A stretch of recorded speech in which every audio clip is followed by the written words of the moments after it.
We have a huge tide right now, 0.3. That's just really low tide. And it's not normal, so you only get it once or twice a summer.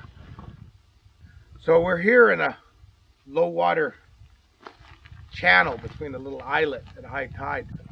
The people would come here at low tide, and as we can see spits coming up.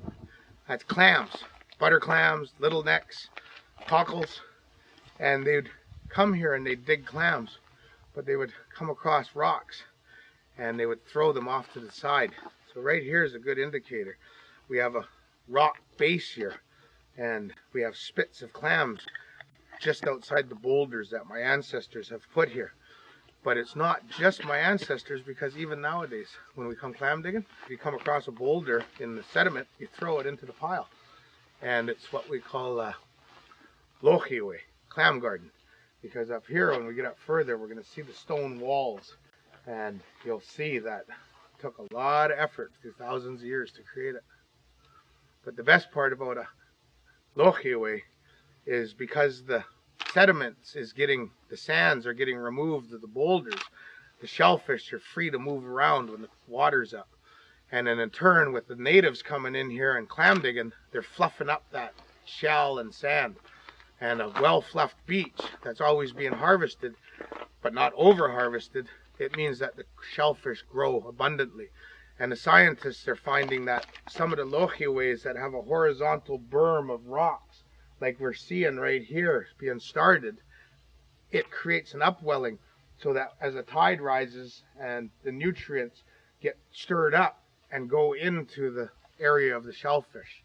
So for our people, Qwe'Qwa'Sot'Em is a clam garden. It's where the clams grow in abundance and will always be there.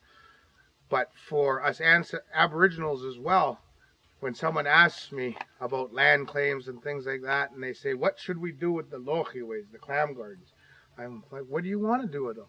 Those are our contracts, our deed to the land, like the middens, the shell, and the black soils, and the culturally modified trees that are 600 years old with a bark peel. We didn't have a written language. We had oral histories, but our evidence, which you would classify as archaeological evidence, is our deed and title to our lands. So yes, this is the Hiladi, a land of plenty, but we know that this is the Mamalilikulla people's territory. This is our homeland, and here's our clam garden, one of the many thousands that we have. This is a really significant Qwe'Qwa'Sot'Em because it's so well defined, and I found this one many years, or actually I didn't find it, I stumbled across a place where my ancestors had been. But now that you look at it though, because they've removed the boulders from down towards the water on either side of this peninsula we're on, which will be an islet in a few hours when the tide rises, well, with no boulders, it makes a good access point for kayaks to come in. And that's why I put the benches up there and the little fire pit, because this is a good area for someone to come camp. But if they come here and they see this rock wall and they go, oh, I want my kayak to come here, don't touch the rock wall. That is a purpose to make clams grow in abundance, but it's also archaeologically significant, which is against the law to touch or tamper. But there's nothing saying that if you're here in September or in the early spring when the clams are good, to dig some shellfish, and if you stumble across a boulder, add to the Qwe'Qwa'Sot'Em, as my ancestors have done for thousands of years. And you're doing something that will, who knows, be here forever. And this is what's found throughout the entire Broughton Archipelago and coastal British Columbia. At low water in the high tidal areas, channels, the beach that's exposed is the highest concentration of protein per cubic meter or yard known to man on Earth. And that was found out up in Haida back in the 1980s. But if you look, you can see seaweeds and mussels and barnacles. And if you roll over these rocks, you find little crabs underneath and snails. And then if you dig into the sediment, you're going to find shellfish, you're going to find ghost shrimp, so other worms. So when you see bears out here in the springtime and in the summer rolling boulders over, they're eating the high concentration of protein found under these rocks. The crabs, the eels, the little bullheads, the sandworms, the ghost shrimp, and then they also chew on the mussels and the barnacles.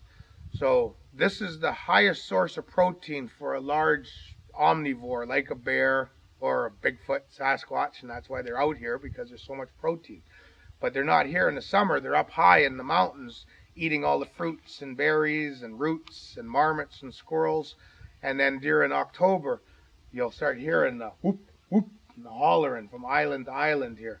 And that's the Bakush, the wild man of the woods, and the Chunakla, the female Sasquatch, coming down, hollering, "Hey, where are you? I'm over here." And then they swim and they meet each other. And, "Where were you this summer?" "Oh, I was up in the mountains of Kinkum." "Oh, I went up to the mountains of Vancouver Island." "Well, now we're here around the Broughton Archipelago. Let's go harvest our favorite food, chawley, the cockle shell." So, is there a Bigfoot Sasquatch? I think so, because I saw them once when I was out here. But also, they're just like white black bears. You spend enough time out in the bush, you're going to see them. But when you come to these low-water beaches with high tidal currents, open your eyes and look around. The highest source of protein known to humans on Earth per cubic meter or yard. And if you find yourself stuck out here, know that you can eat everything that's beneath our feet right now.